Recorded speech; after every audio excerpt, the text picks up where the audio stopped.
Today's case will talk about a kidnapping which lasted 3,096 days, almost 9 years. It was only due to the victim's survival instinct, never giving up trying to be free, that when the right moment presented itself, she acted without hesitation and escaped. For many years, Natasha refused to confirm whether or not she had suffered sexual abuse during her imprisonment. In her official statement, in interviews and in her autobiography published in 2010, our main source of research here, she announced that this would be the only part of her story that she would keep private. Only in 2013, in an interview given to a German TV on the occasion of the worldwide release of the film 3,096 Days of Captivity, based on her autobiography, Natasha admitted that she had been abused while in there. She had wanted to keep this hidden, but it was taken from her against her will. That is why, in today's case, I will not discuss that aspect of the narrative, out of respect for her. This is the story of Natascha Kampusch. In 1988, Brigitte Cerny was 38 years old, with 2 adult daughters, born when she was 18 and 19 years old. She had been living for 3 years with Ludwig Koch, and on February 17, 1988, in Austria, Brigitte gave birth to a 3rd daughter, Natascha Kampusch. Natasha lived with her family in a large housing estate on the northern outskirts of Vienna. Her half-sisters took care of her with great care and attention. Her mother was an energetic, determined person, but she had difficulty showing emotion. She was not the type of person to hold a child affectionately, or to calm a child who was crying in pain or fear. Tears, weakness, and excessive displays of affection bothered her deeply. Natasha's father, Ludwig, was the opposite. He was affectionate and hugged and played with Natasha. However, he was not a good companion for his wife. He drank a lot, spent nights with friends in bars, was irresponsible with the family's finances, and was unfaithful to his wife. Obviously, this behaviour caused a lot of conflict between the couple, and Natasha's family environment was not a peaceful one. For Natasha, her grandmother was her most important caregiver, offering affection, stability, and protection in equal measures. Natasha's parents separated in 1993 when she was 5 years old. The debts, financial problems, personality differences, and infidelity had become unbearable. The hostile, unstable family environment that was so indifferent to a child's emotional needs caused Natasha to become insecure and introverted. The constant verbal reprimands and slaps reminded her that, as a child, she was the weaker party. At age 9, Natasha began to compensate for her unfulfilled emotional needs with food. She fought sadness, loneliness, and boredom with sweets. She gained an unhealthy amount of weight. She participated in fewer and fewer games and physical activities, and the other children started to tease her. Natasha and her father spent the last week of February 1998 in Hungary. The trip was not at all pleasant for her. At the age of 10, she had to accompany her father on nights out at bars, parties, and drinking. At the end of the trip, as usual, her father was very late taking Natasha back home, arriving much later than the time agreed with Brigitte. She was furious and ended up taking her anger out on the girl. She threatened to never allow her to stay with her father again, which left Natasha feeling sad and angry. The next day, March 2nd, Natasha woke up early to go to school, but she was still sad and upset. She had already convinced her mother to let her travel to school alone, as after all, the other 10-year-old children had already reached this independence milestone. Natasha put on her red coat, picked up her backpack, packed the sandwich her mother had prepared for her, and left without looking back or saying goodbye. Natasha was walking along the sidewalk when her gaze stopped at a white pickup truck parked at the side of the road. In front of her, she saw a man standing, looking around disinterestedly. She felt a certain fear, but continued on. As she passed him, the man grabbed her by the waist and threw her into the truck. Natasha was being kidnapped. Her kidnapper was Wolfgang Priklopil, a 36-year-old telecommunications engineer who worked as a technician at Siemens and later as a freelancer carrying out renovations in houses and apartments. The house he lived in belonged to his grandfather, who during the Second World War had built a bomb shelter. He was highly concerned with cleanliness and order. Outwardly, he appeared to be a conventional and bourgeois man, possessing a fragile and shy manner, and exhibited no evidence or traces of evil and violence. However, this facade of civic normality would quickly crumble. Arriving at his house, Wolfgang covered her with a blanket to prevent her from seeing her surroundings. Natasha was taken to a dark, smelly room where she was thrown to the floor. She felt paralyzed for a long time and did not move until she worked up the courage to take the blanket off her head. The place was pitch dark. Natasha covered herself back up, huddled under the blanket and cried. Later, the kidnapper brought her a lamp and she was able to see the room. It was small and empty, with a toilet and a double sink in the corner. Wolfgang was using the bomb shelter built by his grandfather as makeshift prison, a 5-meter square prison. When Natasha didn't come home as expected, her mother went to the school. On learning that her daughter had not shown up that morning, she immediately notified the police. The next day, they launched a search for the girl, deploying hundreds of police officers and sniffer dogs to search a large area around the school and the housing complex where she lived. Helicopters flew over the area, posters were handed out, and many people provided information to the police. But it was all in vain. The large-scale searches were called off just 3 days after the kidnapping, and the police focused on interrogating Natasha's family circle. The media spoke extensively about the case and published Natasha's photo and description. More than 130 tips were received by the police. However, they failed to investigate the one lead that could have actually saved Natasha. A 12-year-old girl reported seeing a girl being dragged into a white pickup truck with tinted windows on Melangasa Street. At first, the police did not take this information seriously.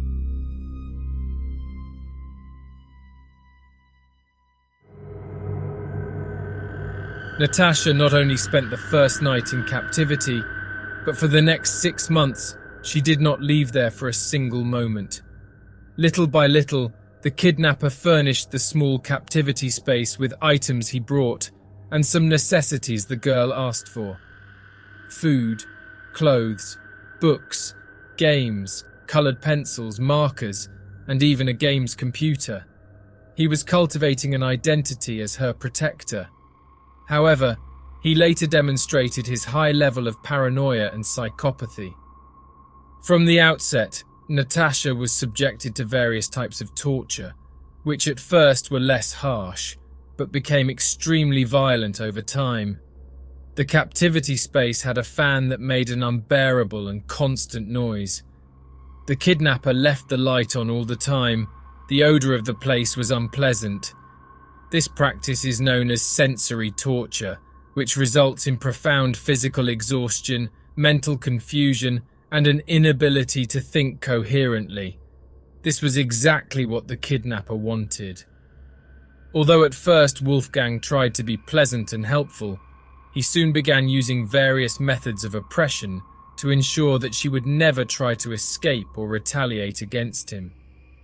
Saying things like, "If you don't do what I say, I will take away the light, and you will be left in complete darkness.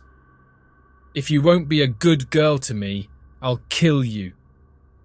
Soon afterwards, he began to exhibit changes in mood for no apparent reason, becoming suddenly angry and aggressive.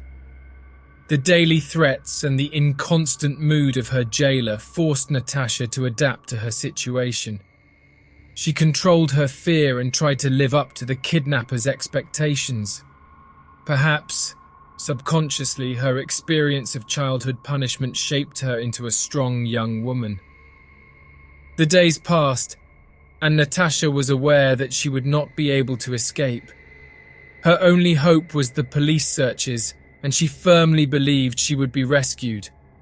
Obviously, she had no idea what was going on outside. When alone, she used to cry, but when the kidnapper came to her to bring her food twice a day, she would talk and interact with him, begging him to release her. Faced with Wolf's indifference, she asked him to play with her and stay there longer. Loneliness was a torment for the girl. The outside world was no longer her world. Natasha was an isolated child, and as contradictory as it may seem, she felt safer in his presence. After a few weeks, the kidnapper started a new type of torture, psychological torture. He told Natasha that he had approached her parents to ask them to pay a ransom, but that they had shown no interest in rescuing her. "Your parents don't love you. They don't want you back. They're happy because they finally got rid of you. You are very lucky that I agreed to stay with you here. You have to be grateful to me." The constant repetition of those cruel words for a child increased the uncertainty that Natasha had already felt before her captivity. By undermining the girl's belief in her family, the kidnapper shook an important foundation of her self-confidence, and she became increasingly emotionally dependent on him. Furthermore, the fight she had with her mother the night before the kidnapping, and the fact that she had left for school the next day without saying goodbye to her, fueled her guilt that the kidnapping could be punishment for her bad behavior.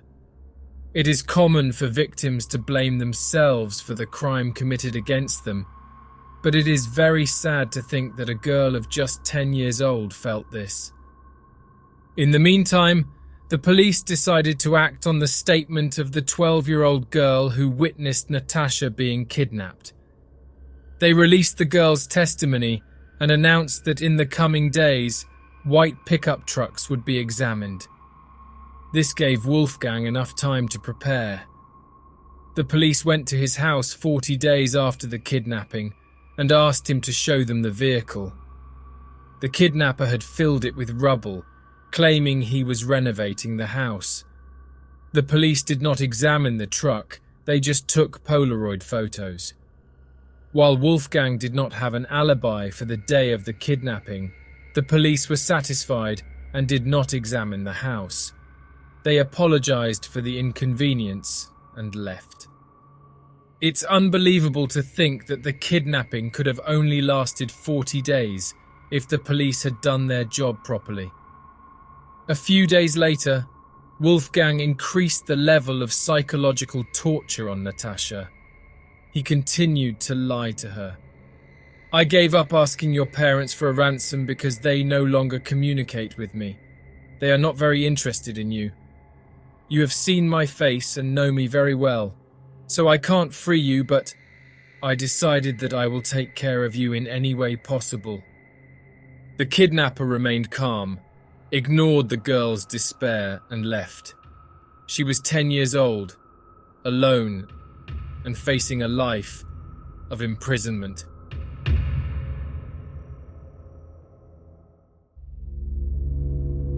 The months passed. Natasha stopped asking her kidnapper to release her, as she was convinced it was of no use.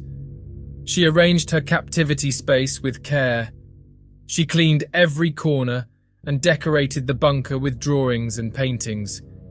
She tried to create in that dark place a refuge, a welcoming environment in which she could feel protected.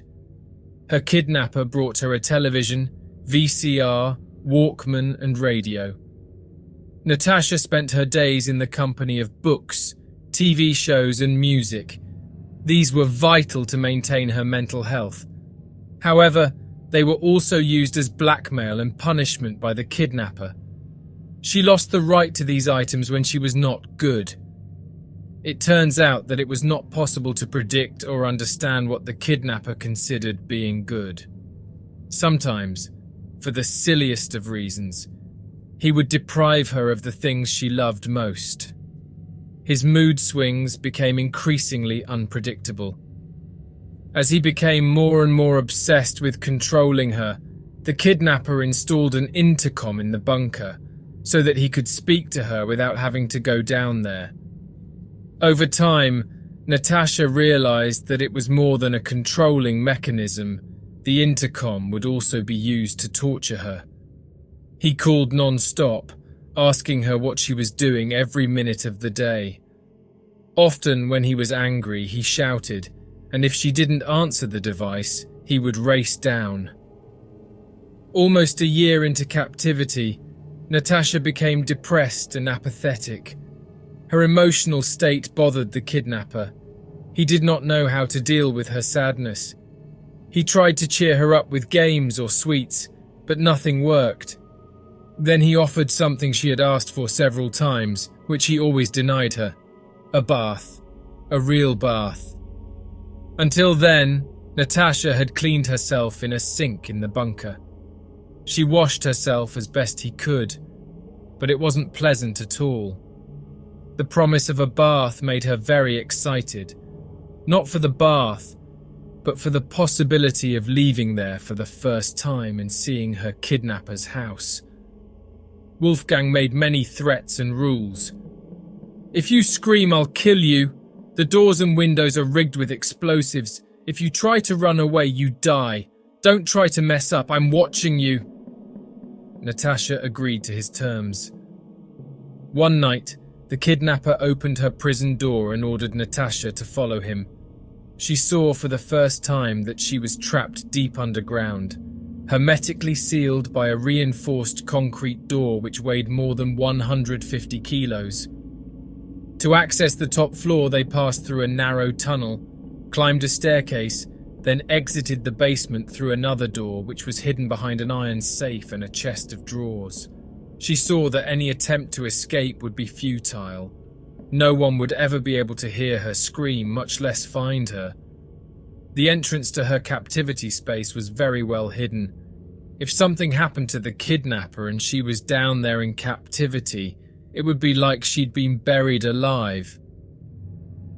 Natasha went upstairs and took her much-desired bath under the surveillance of her kidnapper. Everything went very quickly, and she soon returned to her underground prison. Shortly after this episode, he first became physically aggressive with Natasha. Until then, he had only shouted at her a few times, cursed her, humiliated her, but he had never lost control. One day, he was in the bunker installing a suspended bunk bed and some shelves and was using a drill. Natasha asked him a simple question: why was he screwing the shelf in there? And furious, he shouted to her, "Have you forgotten that you can only talk to me when I allow you to? Who do you think you are? That's why nobody wants you around. You're a nuisance and you just disrupt people's lives." He threw the drill with all his might towards Natasha.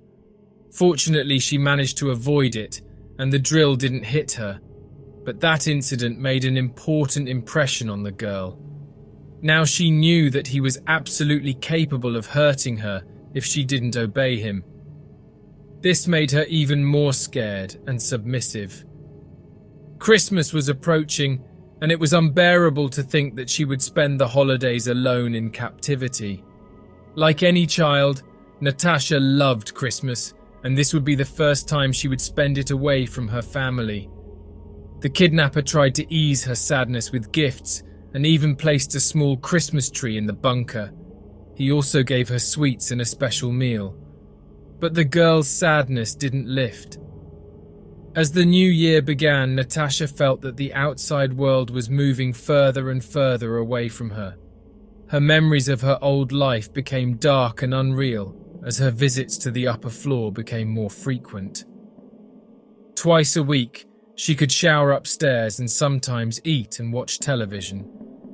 Although this represented some relief from confinement in captivity and even an opportunity to escape, Natasha did not feel in any way encouraged. When she was upstairs, she felt as if she was attached to her kidnapper by an invisible chain. He forced her to stand and always walk no more than 1 meter away from him. She had to keep her head down and never look up. Wolfgang wanted Natasha to completely detach herself from her past life. He forbade her from mentioning her parents, her family, or any aspect of her previous life, and he would become very aggressive if she said anything in that regard. She had to demonstrate gratitude towards him for having rescued her from her unhappy past. He also said she was no longer called Natasha and allowed her to choose a new name. She chose the name Bibiana, a character from a book she liked.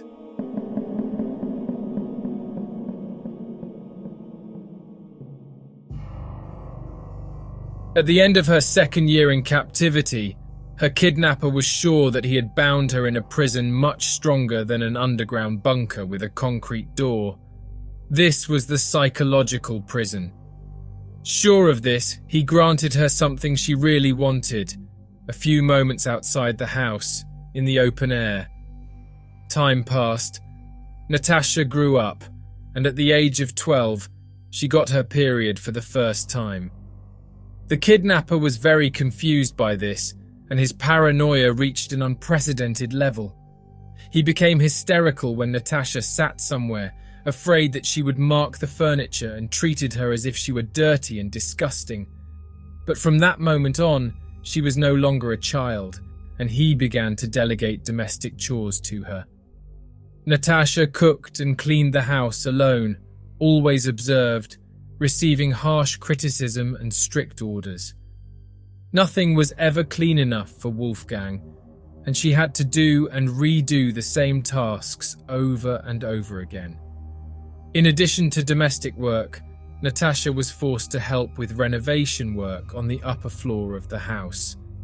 She completed heavy tasks, which were far beyond her strength and capabilities.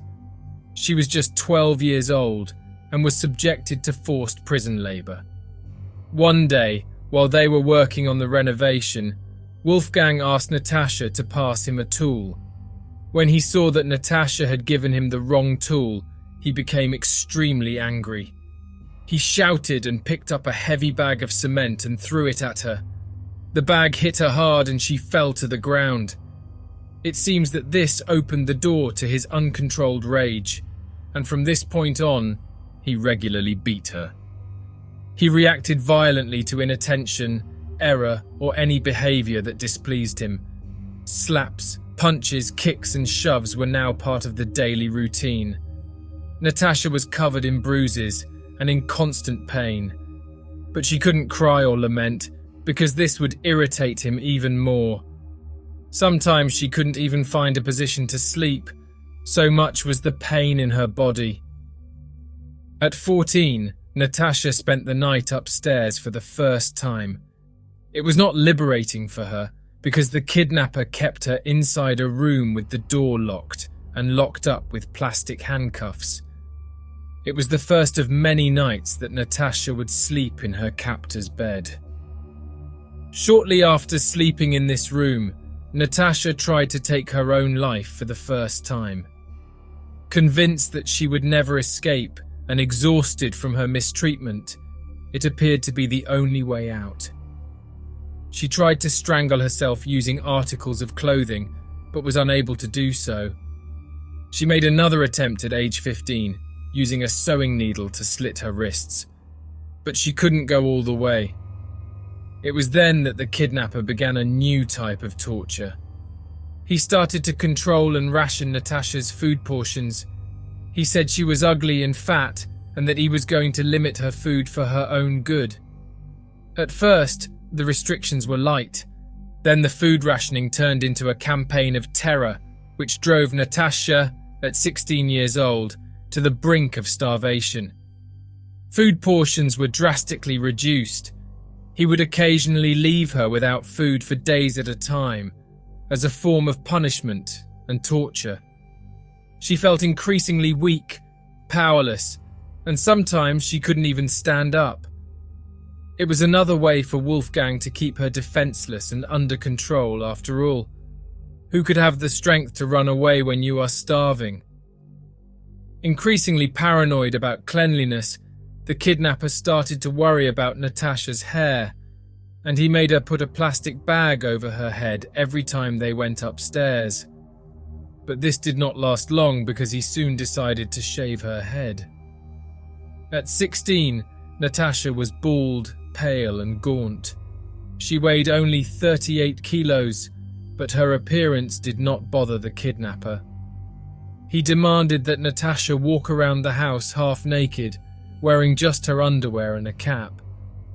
It was a tactic designed to prevent her from running away. He was convinced that she would not run out into the street half naked.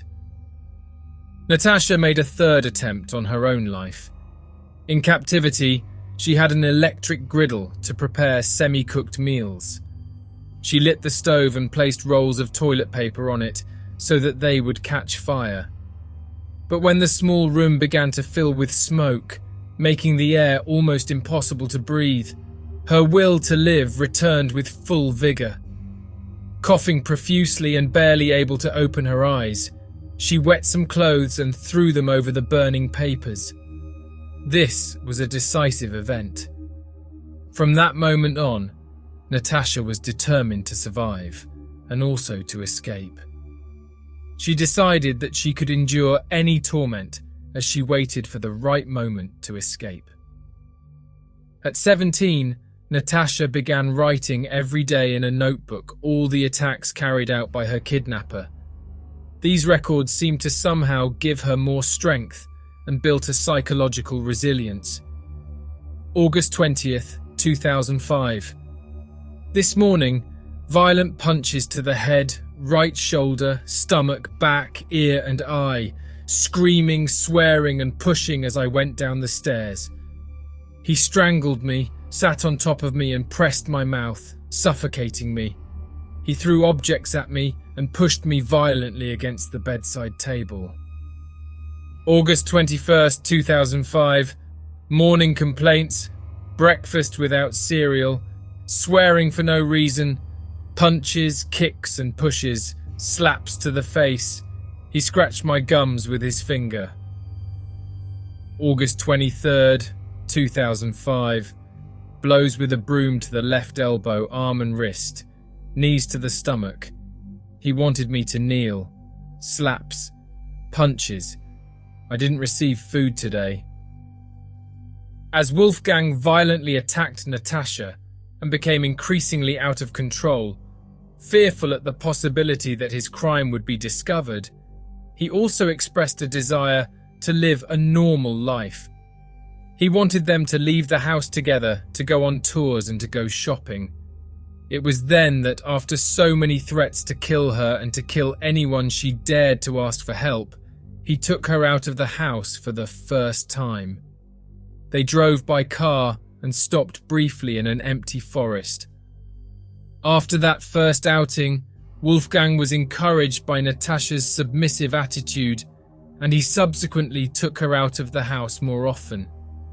Even though these trips were a great risk, he was convinced that Natasha would not have the courage to escape or ask for help due to the psychological prison in which he had confined her. They visited the pharmacy, the shopping mall, and the construction materials store. She behaved as he expected. Even when she was approached by salespeople in attendance, this real chance of liberation became something so distressing and frightening that she was unable to react. On another occasion, the greatest opportunity for salvation presented itself when they were stopped by the police.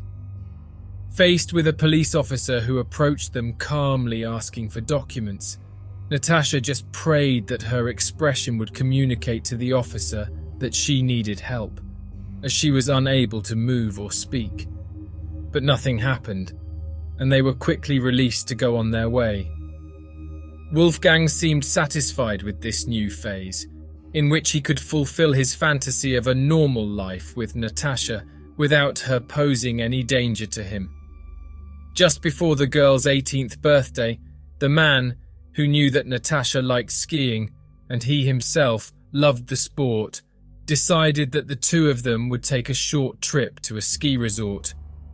Natasha, although very thin and weak, managed to ski and enjoy the false day of freedom, until at one point she asked to go to the bathroom. As he couldn't enter the women's bathroom, Wolfgang took her to the door and reinforced all the usual threats. The bathroom was empty, but when Natasha was in the cubicle, she heard the door open and someone entered. Natasha left her cubicle in a hurry and met a woman. For the first time in years, she was alone with another person. Natasha gathered what little strength she had and spoke to the woman. Frightened, she said with very low volume, words that were inconsistent. The woman just smiled and left. She was a Dutch tourist and had not understood anything that Natasha had said.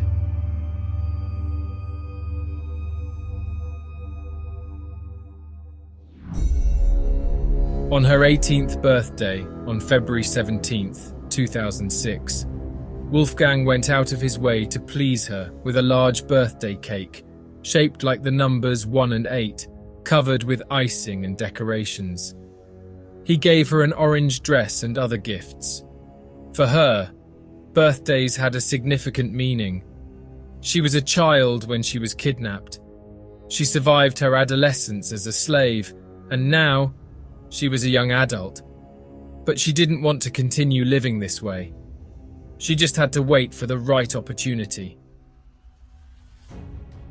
On August 23rd, 2006, Natasha had been Wolf's prisoner for exactly 3,096 days. Around noon, Wolfgang took Natasha to the back of the property and ordered her to clean the white truck, which he was putting up for sale. He handed her the vacuum cleaner and watched her work. Suddenly his cell phone rang. He walked away a little to answer it. However, the noise of the vacuum cleaner did not allow him to hear the person on the other end of the line well.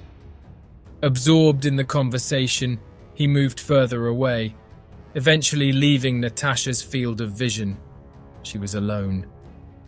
For the first time in 8.5 years, the kidnapper had allowed her to be both out of his sight and outside the house. Everything happened very quickly. With superhuman strength, Natasha put down the vacuum cleaner and went to the open garden gate. Her ears rang and her lungs hurt, but she didn't stop or look back. She ran until she came across a group of 3 people walking towards her. She asked for a mobile phone, but they didn't have one. Her first opportunity to get help was thwarted. With tears in her eyes, Natasha didn't wait and again ran. She saw a house and jumped over the garden fence. The doorbell rang and no one answered. She then began to jump over the hedges that separated the gardens from neighbouring houses until he saw a lady through a window. Desperately knocking on the glass, she asked for help. "Please call the police. I was kidnapped. My name is Natascha Kampusch." Unbelievably, the lady's response was something like, "Oh my God, why did you end up at my house? Wait behind the fence and be careful with my garden." Despite this lady's lacking response, within a short time, 2 police officers arrived. Natasha was safe.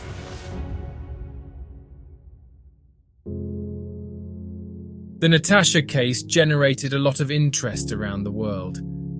The images of the girl with very white legs, covered in bruises, wearing a blue blanket, quickly appeared on the news on 5 continents. In the police car, Natasha was informed that they had not found the kidnapper at the address she had provided to the police, and that there were numerous police teams looking for him. Natasha knew that Wolfgang would kill himself if she ran away. Later that day, they discovered his body. He had thrown himself onto the tracks at a train station. At the police station, Natasha's parents met her. As expected, it was a very emotional reunion, with lots of hugs, tears, smiles, and kind words. Natasha once again experienced the feeling of love and protection after so many years. She asked about her grandmother, whom she loved so much, and learned that she had passed away 2 years previous. This news hurt her greatly, but she had become an expert at enduring pain and hiding her suffering. To protect Natasha from press harassment, she spent her first night of freedom in a hotel where an entire floor had been reserved for her. She was accompanied by a psychologist the entire time. It was only the next day that Natasha learned that Wolfgang was dead. She experienced intense and contradictory feelings with this news, but it was at that moment that she truly felt free. The road to a new life in freedom would be long and cautious. Natasha spent her first days in a psychiatric ward at the Vienna Central Hospital, surrounded by attentive staff and care workers, but she was still separated from the outside world. The media was frantic to obtain photos and statements from Natasha and her family, while at the same time publishing false versions and assumptions about everything that had happened. 2 weeks after her escape, Natasha decided to put an end to speculation and tell her story. The interview she gave to the TV channel ORF brought strong repercussions, and it was sold and shown in several countries around the world. Much was said about Natasha's posture in that interview, which, in the opinion of some, did not demonstrate the physical and emotional weakness that would be expected in a person who had gone through years of torture and slavery. Furthermore, she did not reveal any negative feelings towards the kidnapper. The interview further fueled speculation about the case, and many news and TV programs claimed that Natasha was suffering from Stockholm Syndrome, a label that to this day she vehemently refuses to carry. Furthermore, they accused her of enriching herself at the expense of her personal tragedy through the sale of interviews. People also questioned the fact that Natasha preferred to live alone instead of staying at her mother's house. At first, the wave of empathy was huge, but the media wouldn't leave it alone. They created increasingly absurd versions of her story, making it appear that the terrible truth was not terrible enough, denying the kidnapped victim's authority as an interpreter. In 2007, Natasha's mother published a book, Desperate Years: My Life Without Natasha, which became a bestseller in Europe. Natasha publicly repudiated this, believing it to be a betrayal by her mother, who exposed in the book some facts about Wolfgang that she had wished to keep private. She tried to adapt to life in freedom and faced difficulties in dealing with fame and harassment from the media, especially from her country. Among the events that marked her first years of freedom, the most notable were obtaining her high school diploma and the donation she received from the Austrian government of Wolf's home as compensation for the damages suffered. In 2010, 4 years after her escape, Natasha published her autobiography, 3096 Days. The work was translated into several languages and became a bestseller in many countries. In the book, Natasha talks about her life before the kidnapping and tells of her terrible experience in captivity. In fact, much of what is presented in this case was taken from this book, which I highly recommend to anyone who wants to delve much deeper into this case. The book is very moving, and it allows us to learn the facts through the truthful and sensitive account by the victim herself.